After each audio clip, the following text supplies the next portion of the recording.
Colleagues, friends, since the beginning of the pandemic, as much of interpreting has gone remote, we've heard quite a bit about poor sound, acoustic shock, toxic sound, and the potential fallout that can arise from poor sound incidents.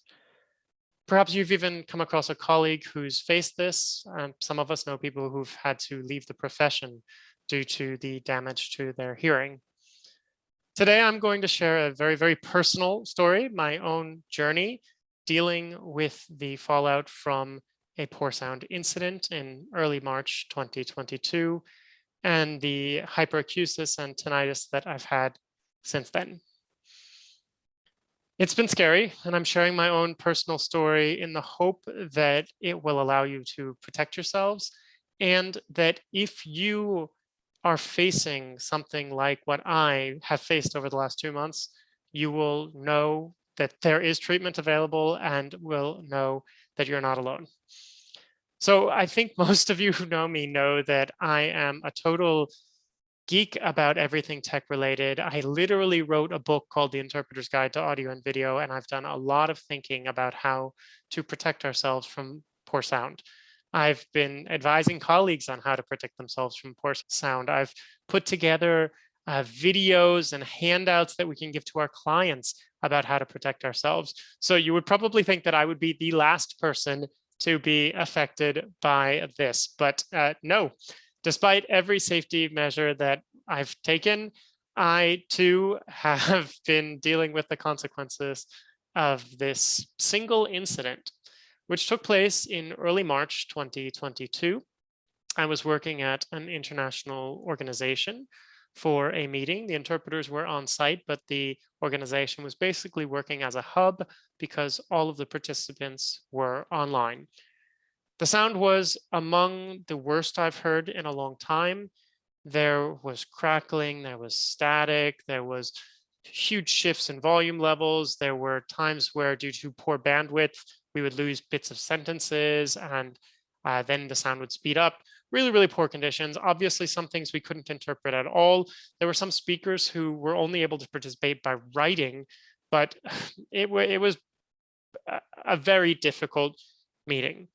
I'm sure we've all been there. We try to make a meeting accessible to the people who couldn't possibly follow it without our help as interpreters. And every time we hear sound, we try to determine if it's bad enough that you have to pull the plug, that you have to say that it can't be interpreted. It's very, very tricky. I'm sure we've all faced this. So here's what happened to me. Midway through the morning session of this meeting, I felt pain in my ear like I'd never felt before. I had a headache coming on. I had sort of pain behind my ear and in my temple and in my jaw. And as soon as we hit the lunch break, I went to see the medical service at this international organization where I was working. Now, I know other people who are in this circumstance might not have a medical service to go see a doctor. I wrote occupational safety and health, the occupational safety and health representative at this organization, to report this, because I thought maybe it would just be something that passed very quickly, but I wanted there to be a record that sometimes the sound isn't all that good. I happened to be out of the booth the week after this assignment. I was teaching in another place. It was fun to be teaching there. So I didn't have any sound in my ears, but I thought I would give my ears a chance to rest and recover. And by midway through the week, it was clear that something had gone wrong. So I went to go see a doctor. Obviously, I was traveling, so I couldn't go see my normal doctor. I went to see the on-call doctor, who did a normal checkup, said, your ears look okay, prescribed some drops, and said, well, just in case you have an infection, use these. It should clear up in 4 or 5 days. 4 or 5 days passed. I tried to go back to work. It was not getting better. And I realized that I needed to take medical leave, go see an ENT, an ear, nose, and throat doctor, and get everything sorted out. So I did. At this point, the symptoms, in addition to what I already told you about, also included feeling like my ears couldn't equalize, and most importantly, feeling hypersensitive to volume levels that normally wouldn't have bothered me. I saw an ENT who tested the situation. I did all sorts of sound tests about different volume levels, and I had to tell her when I felt uncomfortable. My hearing was still perfect, good news, but I was diagnosed with hyperacusis, which means being hypersensitive to sound. Basically, you know how if you go to a club or a concert, it can feel uncomfortable because the volume level is really loud and you might want to put in some earplugs. In my case, that's how I felt just from normal daily sound, being on the street, listening to music, even somebody talking to me, my partner talking to me in my house. High pitched sounds were really, really bad. Clinking silverware, dishes, all of those sounds are just unbearable, basically. Any high pitched sound whatsoever. I could barely go out on the street. I heard sirens coming or motorcycles going by, and I flinched and covered my ears.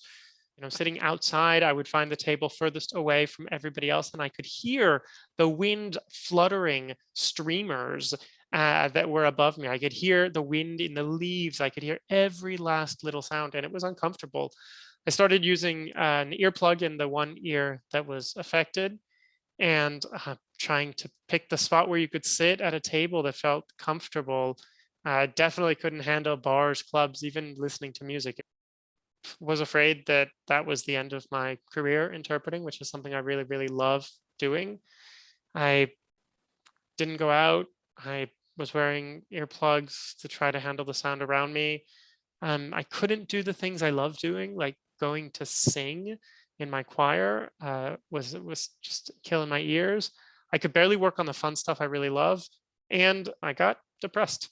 I started scouring the internet, as we all do, to see if there was any treatment, because this doctor said there was no treatment available, but I figured there must be something. Now that I knew what it was, now that I knew I had hyperacusis, I started searching to see if there was any way to deal with it. And I came across crazy things like surgery to fix hyperacusis in severe hyperacusis patients. But I was like, I don't want surgery if that's avoidable. I found a clinic in France, like 8 hours from where I live in Bordeaux or somewhere near there, that treated patients with hyperacusis. And there were some videos on their website that talked about their recovery and how it went and how the treatment went. So I started going, well, at least there's options. I might have to go spend weeks on end at this clinic in France. Who knows what it's going to cost, but I didn't even care. It was just like, whatever, I've got to get better, whatever it takes. I spoke to a couple other colleagues who have hyperacusis, and one of them recommended a specialist in Lausanne, which is about an hour from where I live in Geneva. So I went to see this specialist the next week and did all the same hearing tests that I'd done before. In addition, I did this hyperacusis questionnaire, which asked me basically to rate my level of discomfort in all of these settings. And there were questions like, do you feel like you hear every sound? Yes. Do you use earplugs to avoid loud sounds in public places? Yes. Are you stressed out by noise? Yes. Are you thinking twice before going out? Yes. Have you turned down invitations to go out? Yes. Do you feel uncomfortable or struggle to hear conversations in loud settings? Yes. All of this. I mean, at one point, we went to a brunch, and as an interpreter, I'm used to multitasking and following multiple conversations at once. And after about 10 minutes, I just couldn't handle it anymore. And I walked out and I was in tears because I could barely even follow one conversation. And I was like, what am I going to be able to do? Is this permanent? It sucked. Okay, anyways, back to my story. The second doctor I saw in Lausanne told me that there was treatment, which was really, really good, and sent me to what's called an audioprosthétiste in French. So somebody who makes hearing aids, basically, to get a special earbud fitted for my ear. And what it does is it fits in my ear and it reduces the sound I hear by 10 decibels when I'm wearing it. He also told me one of the things that I need to do is try to hear sound wherever possible and try not to be using earplugs in every setting, and try to be, taking less ibuprofen. I was basically taking ibuprofen all the time because my head hurt so much, and just try to ease back into normal life even though our first reaction when we have ear pain is to try to put in earplugs and close ourselves off, at least in my setting, he told me that what I really needed to do was let my ear acclimate, learn how to listen to sound again. So I did. I got this earbud. I was on medical leave for a few weeks. I took a few weeks off. Luckily, the first organization where this happened honored the contract, the rest of that contract.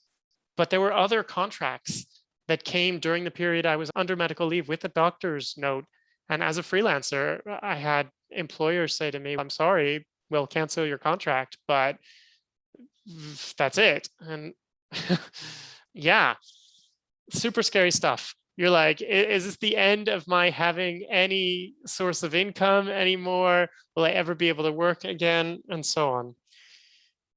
So after several weeks of doctor's appointments and limited sound exposure, but trying to at least go out for walks and hear more sound a little bit, I got this earbud and I started feeling a bit better. Wasn't taking ibuprofen all the time. The headaches had pretty much gone.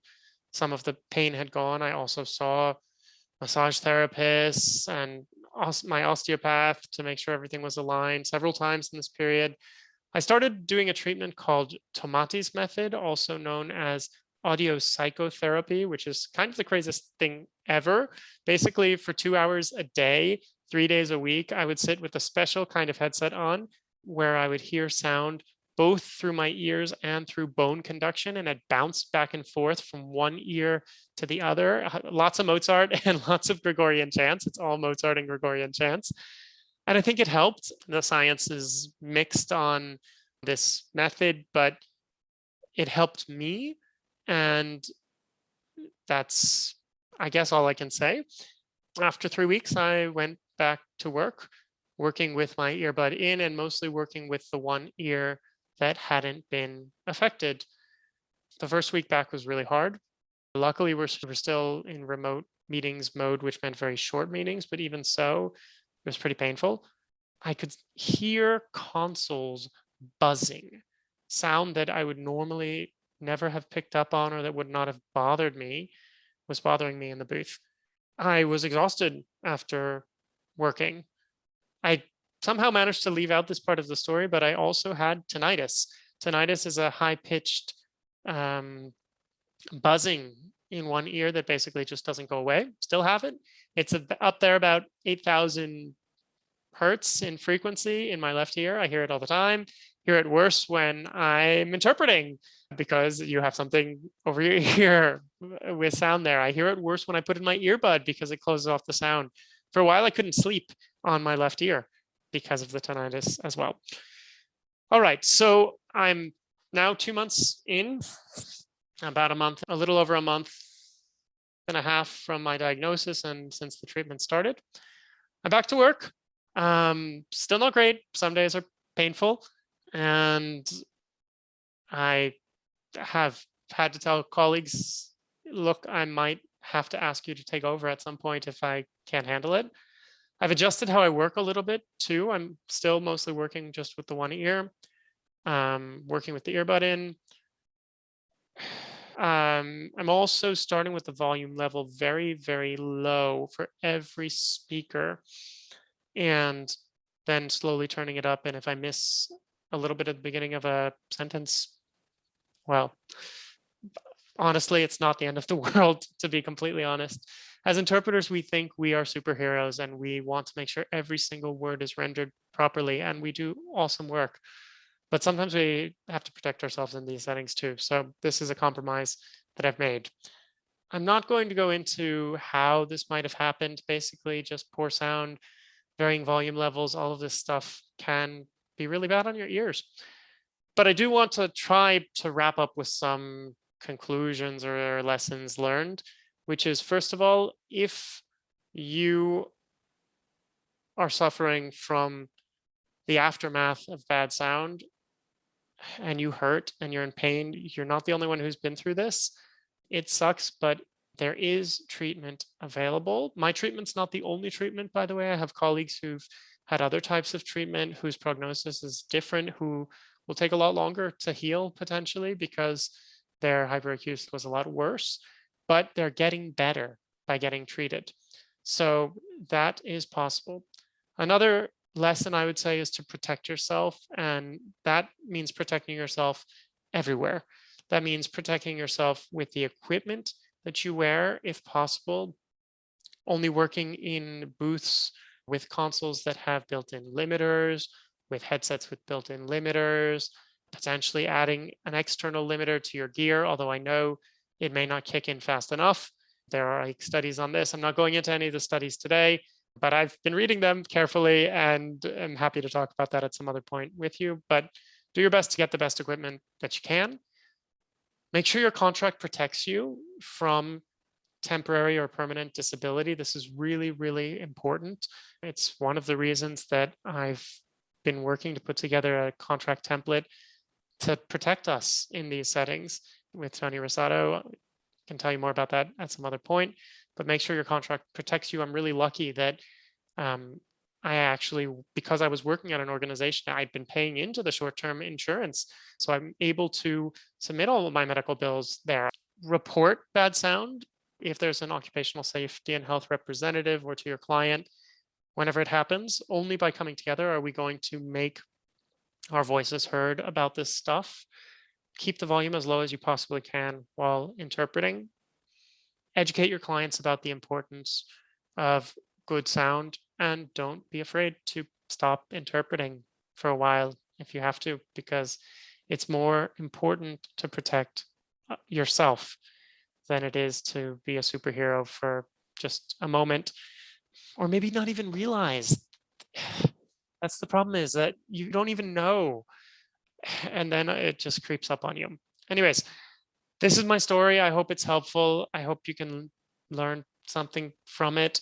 And yeah, happy to keep talking about this and tell you anything else I've learned about hyperacusis, tinnitus, bad sound, and protecting yourself if you'd like to know more.